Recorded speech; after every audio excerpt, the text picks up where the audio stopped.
Assalamualaikum warahmatullahi wabarakatuh. Kali ini kita akan membuat video speaking dengan bahasa Inggris. Saya Aisyah Nurul Hafizah dengan akhiran NIM 098. Saya Safira dengan NIM R01124110. Oke, baik. Mungkin itu saja perkenalannya. Selamat menyaksikan. How can people improve their health? I believe people can improve their health by adopting health habits step by step. Because good things take time. Eating more vegetable and less fast food is a good starting point. Regular exercise is also essential. Even a short daily walk can do the trick for both physical and mental health. Another key factor is sleep, since people who burn themselves out often get sick easily. Managing stress is equally important, and activities like yoga or hobbies can help people go off stage. Of course, avoiding harmful habits such as smoking or heavy drinking is a must. If people take these steps consistently, they will eventually feel on top of the world. Okay, next question. Do elderly people do much exercise in your country?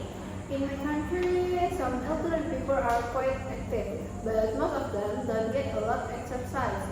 Those who do usually enjoy taking a morning walk or joining like aerobics in the park. Unfortunately, many seniors believe that old age is the time to take it easy rather than keep on the move.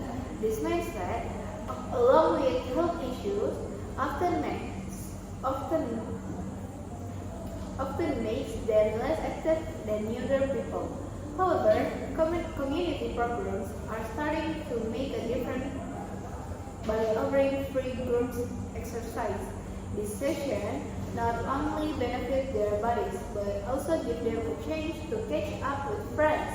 It's still a slow process, but step by step, more elderly people are realizing that staying active is the secret to being young and healthy.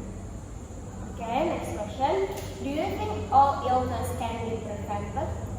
I don't think all illness can be prevented, but many of them can. Some diseases are genetic, and no matter how you slice it, you just can't avoid them completely.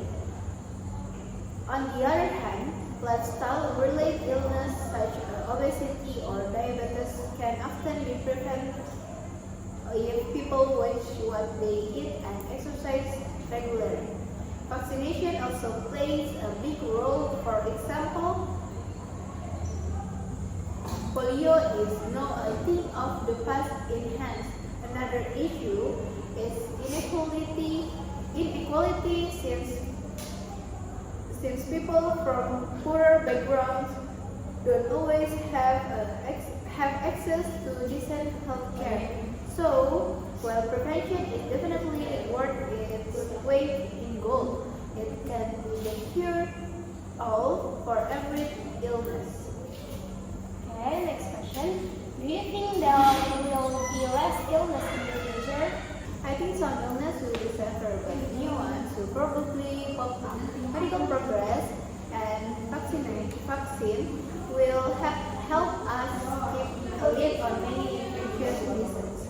For example, smallpox has been completely wiped out thanks to global effort. Since people are becoming more health like stress, pollution, since people are becoming more health conscious, chronic illness may go down in the long run. However, modern style bring new risks like stress, pollution, and poor diets, which could open a new can of worms. Antibiotic resistance is another tricky time bomb, since it might turn one curable disease into deadly once again. So in my opinion, it's not really about having fewer illness, but rather facing different kinds of challenge. The future of health will always be a mixed bag. Okay, last question. Do you think healthcare should be free? In my view, best basic health care should be free because health is really a matter of life and death. Everyone deserves treatment, and money shouldn't be the deciding factor. Free health care will encourage people to see a doctor before things get out of hand, which in the long run could actually save a lot of money. For example, in countries with universal health care, citizens usually live longer and healthier lives. On the flip side, making everything free could cost an arm and a leg for the government, and might even cause paid hospital. That's why I think a mixed system is more realistic, where essential treatment are free but specialized ones require some payment. At the end of the day, no one should be left in the lurch just because they can't afford treatment. What are some of the most common health problems in modern society? Nowadays, some of the most common health problems are related to lifestyle.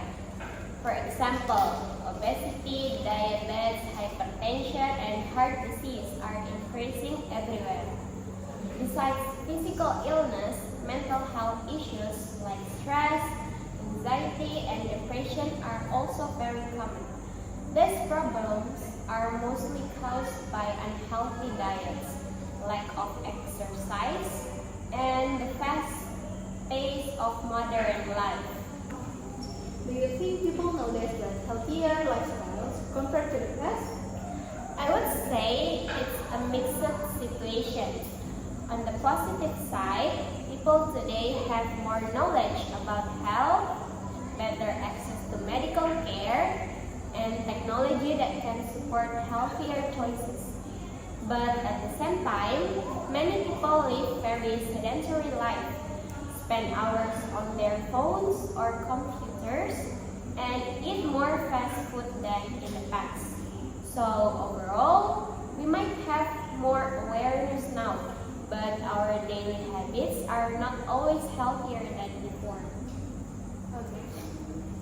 How can governments encourage people to adopt healthier habits? Governments can do many things. For example, they can run public campaigns about the importance of exercise and healthy eating. They can also provide more parks, bike lanes, and sports facilities so people have space to be active. Another way is by making healthy food more affordable and limiting junk food advertisements, especially for children. So school and workplace can also be supported to create healthier routines. Okay, last question. What is the role of mental health in overall well-being? Mental health is just as important as physical health. If our mental health is good, we can think clearly, manage stress, and build strong relationships. It also makes us more productive and resilient. But when mental health is poor, it affects our daily life and even our physical health. That's why taking care of mental health should be a priority for everyone, not something we ignore. Thank you for watching.